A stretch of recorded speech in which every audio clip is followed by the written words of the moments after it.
भाभी बहुत ज्यादा हसीन थी, लेकिन जब से भाई बाहर गए थे वो काफी उदास रहने लगी थी। अक्सर तो मुझे ऐसे इशारे करती कि मैं शर्म से पानी पानी हो जाता।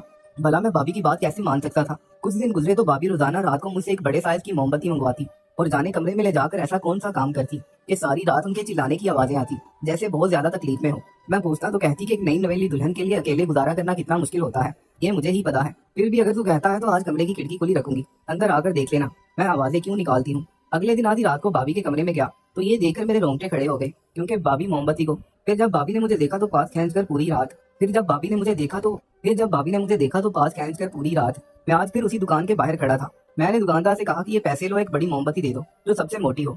दुकान वाला हंस पड़ा और कहने लगा कि इतनी सारी मोमबत्तियों का रोज क्या करते हो यार, तुम लोग तो अच्छे भले खानदानी से हो, यूपीएस क्यों नहीं लगवा लेते, मोमबत्ती से लाइट का काम लेते हो या कुछ और भी। मुझे उसकी बात सुनकर गुस्सा आ गया। मैंने कहा भाई मुझे मेरा सामान दे दो, मुझे और भी काम है। मैंने वो मोमबत्ती ली और घर आया। भाभी पहले से ही इंतजार में खड़ी थी। मेरी भाभी बहुत ज्यादा खूबसूरत थी। उनका कलर सिर्फ सफेद ही नहीं बल्कि सुर्ख भी था। उनके रुखसार बहुत ज्यादा सुर्ख थे। सब लोग हैरान थे कि ये इतनी ज्यादा खूबसूरत कैसे है। ऐसी खूबसूरत जिल्द तो पठानों की भी नहीं होती।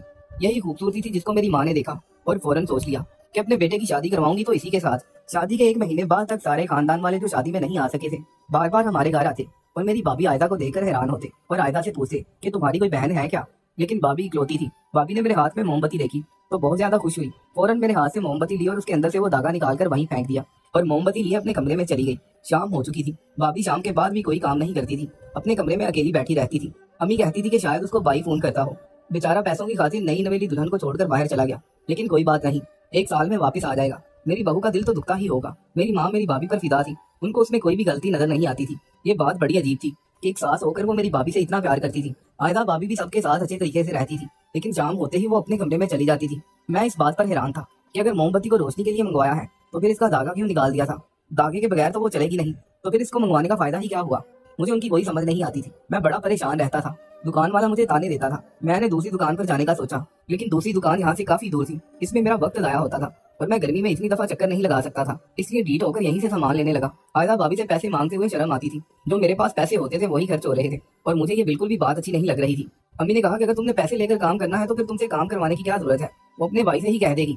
इस वजह से मुझे इस बात से तो मसला नहीं था, लेकिन ये सब कुछ हो क्या रहा था। ये बात तो ठीक है, घर में लाइट जाती थी और मोमबत्ती को लाइट के लिए ही इस्तेमाल किया जाता है, इसका मतलब कि भाभी भी यही करती थी। मैं इस सब से बहुत तंग आ गया था। मेरी जेब भी खाली हो रही थी और मुझे ये सब कुछ समझ में नहीं आ रहा था। इसी दौरान छोटी ईद आई और हम लोगों ने ईद भी गुजार ली।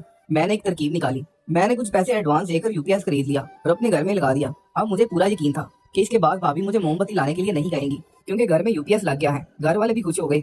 मुझे यकीन था कि अब भाभी मुझे काम नहीं कहेंगी, लेकिन मैं तो हैरान रह गया जब अगले ही दिन भाभी ने मुझे पैसे दिए और बोली मेरे लिए एक मोमबत्ती लेकर आना, कल भी तुम लेकर नहीं आए। मैंने कहा कि भाभी अब आपको क्या जरूरत है, अब तो यूपीएस लग गया है। इस बात पर वो कहने लगी तुम बहुत मासूम हो, तुम्हें क्या पता एक नई नवेली और जवान दुल्हन का बगैर शौहर के गुजारा करना कितना मुश्किल होता है। मुझे भाभी की बात माननी पड़ी, लेकिन मैं हैरान था कि अब तो मैंने यूपीएस भी लगा दिया था, फिर भी वो मुझसे ये सब कुछ क्यों कह रही थी। खैर जो मैं नहीं चाहता था मुझे वही करना पड़ गया। एक दिन मैंने भाभी से पूछा क्या मोमबत्ती का क्या करती है, तो इस बात पर वो हंसने लगी और कहने लगी कि मैं रात को खिड़की खोल दूंगी, तुम खुद ही देख लेना मैं इसका क्या करती हूँ। मैं हैरान रह गया था। आयदा भाभी बहुत ज्यादा अजीब थी। हमारे खानदान में पहले भी कुछ ऐसे लोग थे जिनकी शादियां हुई और उनके घर में उनकी भाभी आई, लेकिन उनके साथ उनका इतना मजाक नहीं था। आयदा भाभी मुझसे अजीबो गरीब किस्म की बातें करती थी। मैं ये बात अपनी माँ को भी नहीं बता सकता था। एक दिन इकबाल भाई का फोन आया तो वो अम्मी से कह रहा था कि आप लोगों ने लगता है मेरी बीवी को बहुत ज्यादा प्यार से रखा हुआ है, उसको मेरा कोई ख्याल नहीं है, मुझे फोन नहीं करती है, न मुझसे बात करती है। और अम्मी ने कहा कि वो तो शाम को सारे काम वगैरह खत्म कर देती है कि तुमसे बात करनी है, क्योंकि इस टाइम तुम्हारे मुल्क में सुबह का वक्त होता है। मैं उसको तंग नहीं करती कि तुम्हारे साथ बात करनी है, तुम यहाँ पर रहते नहीं हो तो बात करके ही गुजारा हो सकता है। मेरा भाई इस बात पर हैरान था। उसने कहा कि नहीं ऐसा कुछ नहीं है, हम लोग बात करते तो हैं, लेकिन इतना वक्त नहीं देती वो मुझे। इकबाल भाई ने भी शायद उसकी इज्जत रख ली थी और बात को थमा दिया था। मेरी माँ को भी अब आयदा पर शक होने लगा था। अम्मी ने आयदा भाभी को रात का खाना बनाने का कह दिया और कहा कि सारा खाना तुमने बनाना है। इस सारे काम में रात के 10 तो बज जाने थे। हमारे घर में खाना देर से खाया जाता था। भाभी ने 2 दिन तो ये काम किया, इसके बाद वो तंग हो गई। उन्होंने कहा कि मैं ये काम नहीं करूंगी।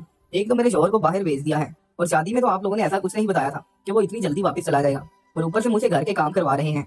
मैं दिन का खाना बनाया करूंगी, रात का खाना मैं नहीं बनाऊंगी। जब उन्होंने इनकार कर दिया और अपनी आई पर आ गई तो फिर मेरी माँ भी क्या करती, फिर घर में झगड़े होते और कुछ भी ठीक नहीं होता। मेरी माँ इस तरह की नहीं थी, उनको ज्यादा झगड़े करने का शौक नहीं था, इसीलिए वो भी खामोश हो गई। अब मैंने भी सोच लिया कि मैं भी देखूंगा भाभी क्या करती हैं। उन्होंने खुद ही कहा था कि मैं खिड़की खोल दूंगी, तुम खुद ही देख लेना। मैंने सोच लिया कि आज रात उनके कमरे की खिड़की के बाहर जरूर जाऊंगा। उनका कमरा एक साइड पर बना हुआ था, बाहर छोटा सा बाथरूम था। ये हिस्सा भाई को इसलिए दिया गया था कि उनकी शादी हुई है तो वो लोग जरा साइड पर रहे। मुझे ये अच्छा तो नहीं लग रहा था क्योंकि रात का वक्त था। अगर मुझे कोई देख लेता कि भाभी के कमरे की खिड़की के बाहर खड़ा हूँ और अंदर झांक रहा हूँ तो मेरी अच्छी बड़ी बेइज्जती हो जाती। अम्मी ने तो मुझे न जाने क्या क्या बातें सुना देनी थी। मैंने आसपास देखा तो कोई भी नहीं था। फिर जब मैं खिड़की के पास गया तो खिड़की बंद थी, लेकिन अंदर से अजीबो गरीब किस्म की आवाजें आ रही थी। ऐसा लगता था कि भाभी को दर्द हो रहा था। मैं हैरान था कि भाभी ऐसा भी क्या कर रही है। वो तो कह रही थी कि वो खिड़की खोल देंगी, लेकिन उन्होंने खिड़की नहीं खोली और मैं वहां से वापस चला गया। तो वो मैंने भाभी से कहा कि आपने खिड़की क्यों नहीं खोली, तो उसने कहा कि अच्छा तुम देखने चले आए। मैं तो मजाक कर रही थी, तुम्हें शर्म नहीं आती, तुम मेरे कमरे में झांकोगे। मैं शर्मिंदा हो गया और मैंने कहा कि नहीं, मैं भी मजाक ही कर रहा था, मैं नहीं आया था। इस बात पर वो फिर से हंसने लगी और कहने लगी कि कोई बात नहीं, मैं भूल गई थी खिड़की खोलना।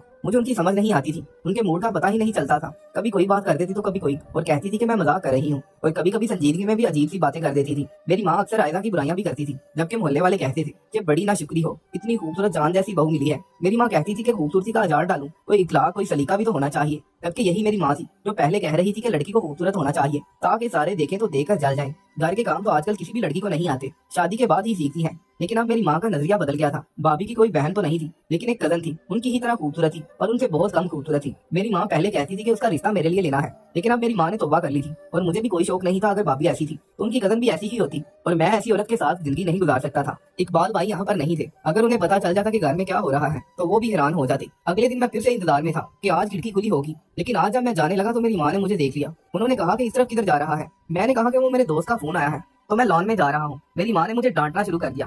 खैर मैं माँ के सामने वापस कमरे में आ गया, लेकिन थोड़ी देर के बाद फिर से चला गया जब यकीन हो गया कि मेरी माँ सो गई है। लेकिन इस दफा फिर से खिड़की बंद थी। अब मैंने गौर से सुना, वाकई ऐसी आवाजें थी कि जैसे कोई तकलीफ में है। ऐसी आवाजें आ रही थी जैसे भाभी को बहुत दर्द हो रही है। क्या वो भाई की याद में रो रही थी? लेकिन वैसे तो उनकी हरकतों से ऐसा नहीं लगता था कि उनको भाई की याद आती है। फिर ये आवाजें क्यों आ रही थी? आज मैं बड़ा परेशान हो गया। अगले दिन मैंने भाभी से कोई जिक्र नहीं किया। वो शायद मेरे साथ मजाक कर रही थी। मुझे तो रोज कहती थी कि मैं खिड़की खोल दूंगी, लेकिन खिड़की खुलती ही नहीं थी और मैं चोरों की तरह जाता था। मुझे टेंशन अलग होती थी और आज अम्मी ने भी मुझे डांट भी दिया था। इसलिए मैंने खुद सोच लिया कि मैं ये सब कुछ अपने दिमाग से निकाल दूंगा। वैसे भी मुझे उनकी जाती जिंदगी में बोलने की जरूरत नहीं है, लेकिन दूसरी तरफ वो चीजें भी मुझसे मंगवाती थी, तो फिर मैं क्या करता। इकबाल भाई ने फोन करके बताया कि वो 2 माह के लिए घर आ रहे हैं। ये बात सुनकर हम सब खुश हो गए, लेकिन भाभी बहुत ज्यादा परेशान हो गई थी। उनकी शक्ल पर बिल्कुल खुशी नहीं थी। उन्होंने कहा कि ये अफवाहें हैं, अभी छुट्टियां तो नहीं हुई उन्हें, उधर ही काम करेंगे, पर काम नहीं करेंगे तो पैसे कहाँ से आएंगे। मेरी माँ ने कहा कि तुम्हें तो खुश होना चाहिए, तुम्हारा शौहर वापस आ रहा है, तुम्हें काम और पैसों की पड़ी हुई है। तो मेरी भाभी ने उल्टा जवाब दिया और कहा कि पैसे नहीं आएंगे तो ये घर कैसे चलेगा, आपका ये बेटा तो कोई काम नहीं करता। जबकि मैं घर में बच्चे को ट्यूशन पढ़ाने जाता था। शाम के टाइम वैसे भी मेरी पढ़ाई चल रही थी, मुझे काम करने की क्या जरूरत थी। बाबा की पेंशन आती थी और भाई भी तो सारा घर चलाते थे। अम्मी कुछ बोलने लगी, लेकिन मैंने अम्मी को खामोश करवा दिया। मैंने कहा कि आयजा अपना रंग दिखा रही है, इस तरह घर का माहौल खराब होगा। अम्मी अपने कमरे में चली गई। मैं खुश था कि उन्होंने मेरी बात मान ली थी और वो खामोश हो गई। मैं नहीं चाहता था कि घर में कोई फसाद बन जाए। आयजा भाभी आयसा ऐसा छोटी छोटी बातों पर ताने देने लगी थी। शायद उनका वो अच्छी होने वाला रवैया अब खत्म हो गया था और वो हमें बताने लगी थी कि वो किस किस्म की औरत है। मैं भाभी से दूर रहता था, अपने काम से काम रखता था। जब वो मुझसे कुछ मंगवाती तो मैं ला के दे देता था। एक दिन मैं अपना फोन लेकर उनके कमरे के पास से गुजर रहा था। रात का वक्त था जब उन्होंने मुझे इशारा किया और कमरे के अंदर चली गई। मैं समझा कि आज वो फिर मेरे साथ मजाक कर रही है। मैं वापस जाने लगा, लेकिन जैसे ही पलटने लगा मेरे कदम रुक गए, क्योंकि आयदा ने कमरे की खिड़की खोल दी थी। इसका मतलब कि आज वो मजाक नहीं कर रही थी। गरम गरम मोम लगाकर वो जब मेरे सामने बैठी थी तो बहुत ही अजीब लग रही थी। उन्होंने भी मुझे देख लिया कि मैं अंदर झांक रहा हूँ और मेरी तरफ देखकर अजीब सा कुछ कहा। मुझे उनसे खौफ आने लगा। मैं उसी वक्त वापस चला गया। अगली सुबह उनसे बात की। मैंने कहा कि आप क्या कर रही थी? उसने कहा कि तुम्हें क्या लगता है मैं इतनी खूबसूरत क्यों हूँ? मैं रोज रात को अपने चेहरे पर मोम लगाती हूँ, कल भी वही लगा रही थी और इसकी वजह से मेरे चेहरे की सारी गंदगी और मरी हुई जिल्द उतर जाती है और मेरी असल चमकदार जिल्द बाहर आती है, तभी तो इतनी खूबसूरत लगती हूँ। मैंने सोच लिया था कि आयदा भाभी पागल है और 2-3 दिन जानबूझकर मैंने कोई बात नहीं की, क्योंकि खूबसूरती के लिए कोई अपने आप को इतनी अजियत देता है कि जो इंसान अपना ही नहीं होता वो किसी का नहीं होता। जब वो अपने साथ इतना जुल्म कर सकती है तो वो कल को किसी के साथ भी कर सकती है। ये बात मैंने किसी को भी नहीं बताई। इकबाल भाई 2 महीने के लिए वापस आ गया।